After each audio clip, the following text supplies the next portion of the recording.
Assalamualaikum warahmatullahi wabarakatuh teman-teman semuanya. Ya, di kali ini teman-teman kita akan mempelajari tentang pendidikan agama Islam. Ya, pendidikan agama Islam. Pendidikan agama Islam kali ini kita akan mempelajari di bab 2. Ya, di bab 2 ya. Mungkin teman-teman sekalian bisa membuka di halaman bab 2 teman-teman kalian semua. Kali ini kita akan membicarakan tentang kiamat. Ya, kiamat. Siapa yang tahu kiamat itu apa?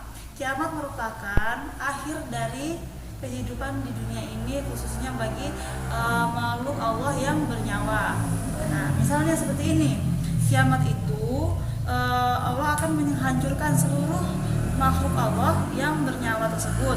Dan kiamat tersebut disebutkan di surat At-Toha ayat 15 dan juga surat Al-Qari'ah ayat 1 sampai ayat 11. Nah, selain itu di hari kiamat itu akan ditiupnya trompet oleh malaikat Israfil. Dan kiamat itu juga dibagi menjadi dua, yaitu kiamat sugro, kiamat yang kecil, dan juga kiamat kubro, kiamat yang besar.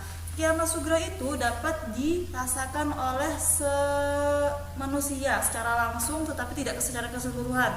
Misalnya seperti ini, ketika ada gunung meletus, kejadian alam atau bencana alam, ataupun seperti banjir, tsunami, gempa bumi, dan lain sebagainya, itu termasuk kiamat sugro.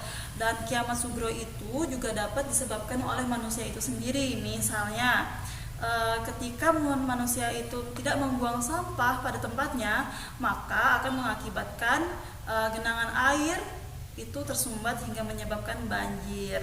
Ya, seperti itu teman-teman. Selanjutnya adalah kiamat kubro. Kiamat kubro ini alam semesta akan hancur beserta isinya.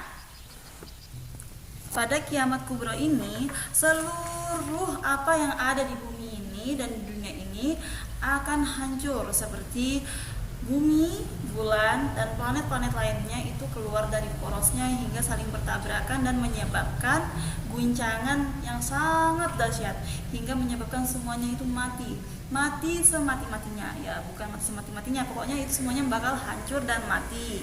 Nah, dan hal itu telah disebutkan pada surat Al-Zalzalah ayat 1 sampai ayat 6. Nah, gambaran untuk peristiwa hari akhir itu seperti apa? Ya, seperti ini.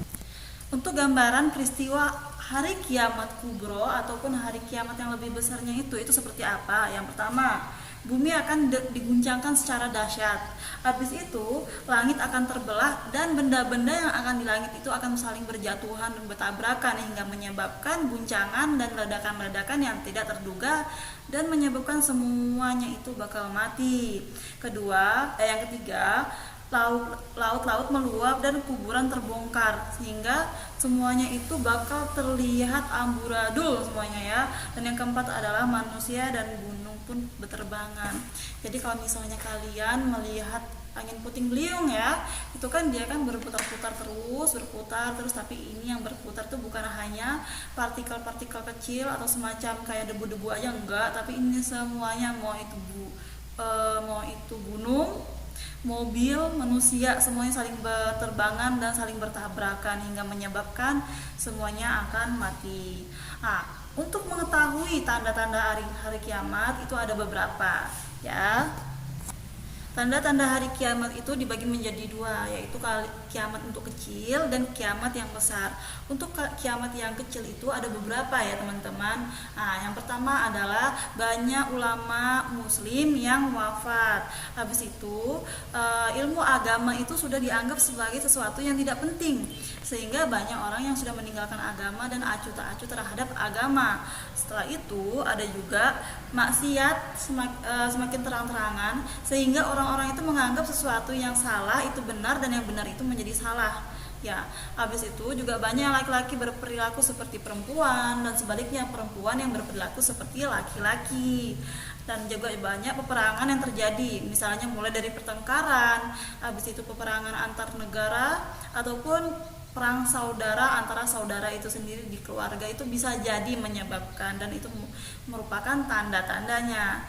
Habis itu banyaknya minuman keras yang beredar ataupun obat-obatan yang seharusnya tidak dikonsumsi itu beredar secara luas, dan orang menganggapnya sesuatu yang biasa, bukan sesuatu yang itu harus dihindari, tetapi itu orang-orang udah bakal menganggapnya kayak minuman keras dan obat-obatan tuh kayak udah biasa gitu. Jadi kayak bukan sesuatu yang harus dihindari, bukan gitu.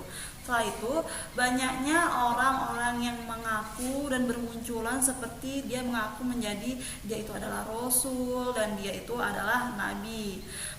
Umat Islam bertambah banyak tetapi kualitasnya, dan yang terakhir ya, banyaknya orang yang masuk Islam tetapi kualitasnya itu menurunnya seperti apa? Banyak keimanan dari mereka itu tidak kuat hingga mudah terpengaruh oleh keadaan. Misalnya gini, mungkin kalian belum mempelajari tentang pluralisme dan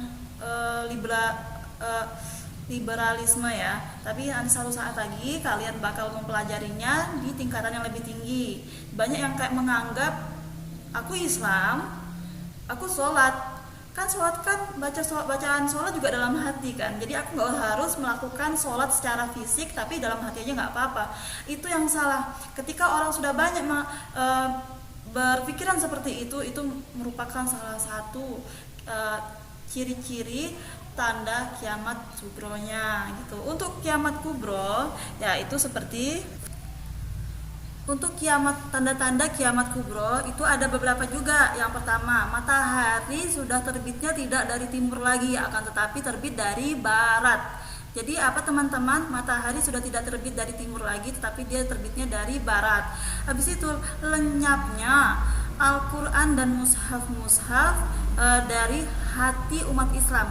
Jadi mungkin Al-Quran dan mushaf itu tuh kumpulan dari kayak mushaf itu juga Al-Quran ya, itu sudah banyak beredar di mana-mana, tapi di dalam hati mereka itu sudah hilang, sehingga banyak dari mereka yang sudah tidak ngaji dan tidak mengamalkan apa yang diajarkan rasul-rasulnya dan Al-Quran itu sendiri. Perintah-perintahnya tuh udah dianggap udah nggak usah lagi gitu loh. Habis itu munculnya Ya'juj Ma'juj yang membawa kerusakan di seluruh bumi gitu, dan juga rusaknya Ka'bah, munculnya Imam Mahdi, keluarnya Dajjal memimpin kejahatan, dan turunnya kembali Nabi Isa alaihi salam ke bumi atau ke dunia ini gitu. Itu yang tanda-tandanya kiamat besar. Adapun untuk hikmah atau manfaat kita mengetahui dan cara penerapannya keimanan terhadap hari akhir, yaitu ada beberapa. Yang pertama itu untuk menerapkan keimanan atau menumbuhkan keimanan terhadap hari akhir, itu ada beberapa ya teman-teman. Seperti menjaga kelestarian bumi dengan cara tidak membuang sampah pada sembarangan, di sembarangan tempat. Jadi membuang sampah itu pada tempatnya. Habis itu kalian bisa tidak mencegah penebangan pohon secara liar yang mengakibatkan banyak kerusakan seperti longsor dan dapat menyebabkan banjir. Setelah itu kita dapat rajin beribadah kepada Allah Subhanahu wa taala. Ayo kita tingkatkan bersama-sama, ibu juga masih sama-sama belajar. Kita saling mengingatkan untuk mengerjakan kewajiban kita, yaitu sholat ya. Sholat itu paling utama, apalagi bisa ditambahkan jangan lupa untuk kalau lagi bulan Ramadan ya, kita saling mengingatkan untuk puasa, itu puasanya wajib, dan apalagi bisa ditambahkan dengan sholat sunat dan puasa sunnah dan lain sebagainya. Juga banyak banget yang namanya ibadah-ibadah wajib dan juga ibadah sunnah yang perlu kita terapkan untuk menambah keimanan kita kepada Allah Subhanahu wa taala terhadap hari akhir. Habis itu kita harus saling bertanggung jawab. Misalnya gini, ketika ada orang yang menebang pohon, ya kan, untuk membuat suatu apapun itu, menebang pohon untuk berarti dia harus mengganti dengan cara apa? Reboisasi. Misalnya ada pohon nih gede banget, pohonnya gede banget dan udah tua, dan itu membahayakan jalan sekitarnya karena dapat menghambat, takut jatuh kan rantingnya. Itu orang itu boleh menebang asalkan dia melakukan reboisasi atau penanaman ulang kembali di daerah sekitar itu juga, hingga tidak menyebabkan tanah itu kosong dan penyerapan air di tempat tersebut terhambat gitu. Habis itu kalian juga harus disiplin dan bijak memanfaatkan waktu. Ingat, waktu itu adalah emas kan, sesuatu yang berharga. Jika kalian itu di masa muda, kalian kan masih muda-muda semua, calon pejuang bangsa semua, kalian leyeh-leyeh, nggak mau dengerin orang tua apa yang diomongin, menjauh dari kebaikan, tidak mau mendengarkan orang tua, tidak mau patuh, sehingga kalian juga apa ya istilahnya ya, tidak mau nurut. Itu jangan ya. Apalagi ketika masa-masa muda kalian berbuat sesuatu yang merusak, itu dapat menyebabkan dan tidak bertanggung jawab, itu dapat menyebabkan masa depan kalian bisa jadi rusak juga gitu. Karena apa yang kalian tanamkan ketika kalian sedini mungkin itu hasilnya akan kalian panen ketika nanti kalian sudah dewasa. Ya, seperti itu. Habis itu kalian juga harus jujur dan senang berbuat baik. Jujur itu apa aja. Ketika kalian tidak jujur, pasti kalian akan merasakan sesuatu yang mengganjal dalam hati kalian, dan itu membuat titik hitam di hati putih kalian. Ya, hati warnanya merah, tapi gambarannya, istilahnya, hati kalian itu semuanya putih bersih sebagaikan kertas putih kosong. Tapi ketika kalian membuat kebohongan, itu akan bakal ada titik yang akan terus menerus hingga dapat membuat hati kalian itu menghitam dan membuat kayak orang rokok aja, kanker kayak gitu. Dan senang berbuat baik seperti membantu orang tua. Jika kalian melihat orang kesusahan di jalan, itu kalian bantu. Jika nenek kalian butuh pertolongan, maka tolonglah. Adik kalian butuh pertolongan, tolonglah. Karena ketika kita membuat perbuatan yang baik, itu dapat memberikan energi positif dari kita dan pada orang-orang lain. Dan yang terakhir nih, ayo fokus. Yaitu hikmah beriman pada hari akhir. Hikmahnya itu apa? Manfaatnya itu apa aja? Ada banyak ya. Yaitu yang pertama, mempertebal keimanan kita kepada Allah Subhanahu wa taala. Yang kedua, meningkatkan manusia untuk selalu berbuat baik ya. Ingat, jangan sombong. Ingat, kita itu semuanya bakal mati. Mati itu ketika kita meninggal dan mati, amalan apa yang akan kita bawa? Gitu ya. Habis itu sarana untuk mendekatkan diri kepada Allah.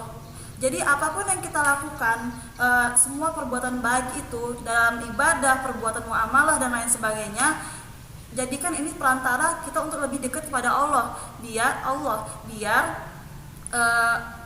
kita semakin dekat kepadanya. Selain itu juga menguatkan keimanan dalam diri seseorang dan mengingatkan terhadap kebesaran dan kekuasaan Allah. Kita nggak bakalan bisa apa-apa kecuali tanpa izin Allah dan kuasa Allah. Ingat itu ya. Selain itu juga hati akan menjadi tenang ketika kita berbuat baik, jujur, disiplin. Hati itu plong gitu loh. Bukan seperti hati yang banyak yang tertutupi oleh tinta-tinta hitam karena kebohongan dan perbuatan buruk-buruk lainnya. Misalnya mencuri, jangan sampai kalian pernah mencuri ya. Habis itu memotivasi sikap jujur, disiplin dan bertanggung jawab untuk menyadari bahwa kehidupan dunia hanyalah sementara. Ingat, kita itu di dunia hanya sementara ya teman-teman.